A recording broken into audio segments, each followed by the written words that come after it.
Assalamualaikum warahmatullahi wabarakatuh. Perkenalkan, kami dari kelompok 3. Di sini kami akan mempresentasikan farmakologi obat herbal yang bertemakan asma bronkitis. Dan di sini saya Khairina Ladini, Saya Nela Sonia, saya Gea, saya Melanda Arifah, saya Citra Karisma. Dan ada beberapa poin yang akan kami bahas. Yang pertama itu adalah dari awal tuh tentang pengertian farmakologi herbal dan jenis obat herbal di Indonesia. Yang kedua adalah materi inti yang berisikan ada daun teh bunti, daun sengkung, dan patikan kebo. Yang ketiga itu ada cara penggunaannya. Baik, tentang pengertian farmakologi herbal akan dijelaskan oleh teman saya. Farmakologi herbal adalah ilmu farmasi yang mempelajari tentang cara penggunaan obat-obatan yang berasal dari tanaman herbal dan mempelajari tentang zat aktif yang ada di tanaman, mekanisme kerjanya dalam tubuh, efek terapi, efek samping, keamanan, dan interaksi yang ada di dalam tubuh. Baiklah, untuk selanjutnya dijelaskan oleh teman saya. Nah, yang kedua itu ada jenis obat herbal di Indonesia. Yang pertama ada jamu. Nah, jamu itu logonya seperti daun hijau bertangkai satu. Nah, pengertian jamu adalah ramuan atau obat alami yang digunakan dalam pengobatan untuk menjaga kesehatan. Khasiatnya berdasarkan turun-temurun atau empiris, tradisional, serta belum melalui uji praklinik atau klinis. Yang kedua, ada obat herbal terstandar atau OHT. Nah, logonya itu 3 helai daun. Nah, pengertian obat herbal terstandar adalah sediaan obat herbal berbahan baku alami. Bahan bakunya sudah melewati uji praklinik atau farmakologi dan toksisitas dan menggunakan bahan baku terstandar. Nah, dan yang ketiga ada fitofarmaka. Nah, logonya itu 3 helai daun dan garis bawah sebagai landasan. Nah, pengertian fitofarmaka adalah obat tradisional dari bahan alami yang dapat disertakan dengan obat modern karena proses pembuatannya telah terstandar serta telah ditunjang dengan bukti ilmiah sampai uji klinik pada manusia dengan kriteria memenuhi syarat ilmiah. Nah, selanjutnya akan dijelaskan oleh teman saya.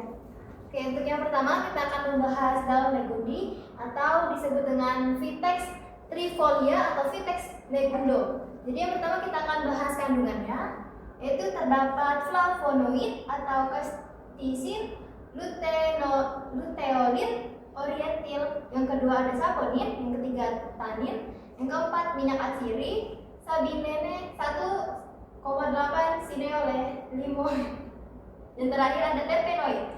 Terus yang B, mekanisme sebagai terapi asma dan bronkitis. Nah, untuk yang pertama adalah antiinflamasi. Itu untuk mengurangi peradangan pada bronkus. Yang kedua ada bronkodilator ringan untuk membantu melebarkan saluran napas. Yang ketiga ada antimikroba untuk menghambat bakteri penyebab bronkitis. Yang terakhir ada ekspektoran untuk membantu mengencerkan dan mengeluarkan dahak. Terus untuk yang kedua kita akan membahas daun sembung atau bisa disebut dengan Blumea balsamifera. Yang pertama kita akan membahas kandungannya dulu. Yang pertama ada minyak atsiri. Di dalamnya terdapat borneol, sineol, dan kaplor. Terus yang kedua ada flavonoid, yang ketiga saponin, yang keempat tenin dan terpenoid. Dan yang kedua kita akan membahas mekanisme sebagai terapi asma dan bronkitisnya. Yang pertama ada ekspektoran untuk melonggarkan dahak sehingga mudah dibatukan. Yang kedua ada bronkodilator, membantu membuka saluran napas. Yang ketiga antiinflamasi, mengurangi iritasi pada bronkus. Yang terakhir ada antimikroba untuk menghambat pertumbuhan bakteri penyebab bronkitis. Nah, yang terakhir ada patikan kebo atau yang disebut dengan Euphorbia hirta. Yang pertama kita bahas tentang kandungan fitokimia.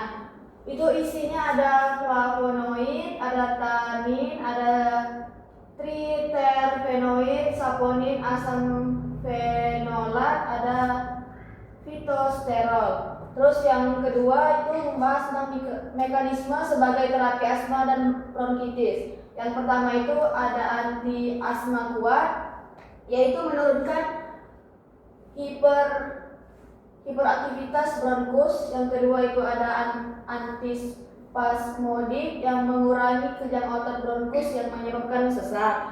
Terus yang ketiga itu ada antiinflamasi, yaitu menekan mediator inflamasi pada saluran nafas. Terus yang terakhir itu ada ekspektoran, membantu pengeluaran lendir kental pada bronkitis. Dan ada cara-cara penggunaan secara tradisional. Yang pertama itu rebusan kombinasi yang paling umum. Jadi itu tuh daun legundi diambil sebanyak 5-7 helai, dan daun sembung diambil sebanyak 3-5 helai.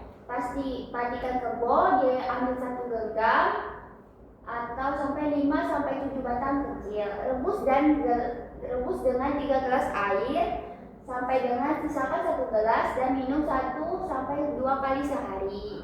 Dan yang catatan keamanan itu ada pastikan kebo tidak dianjurkan untuk ibu hamil, tidak menggantikan inhaler atau obat dokter. Jika sesak berat atau meningkatkan wajib ke IGD atau ke dokter.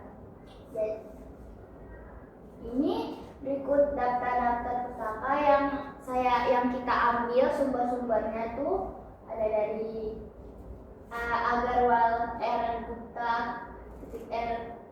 dan Sony anti-inflammatory, dan selanjutnya tuh Selanjutnya bisa dibaca sendiri. Baik, segitu saja presentasi dari kami.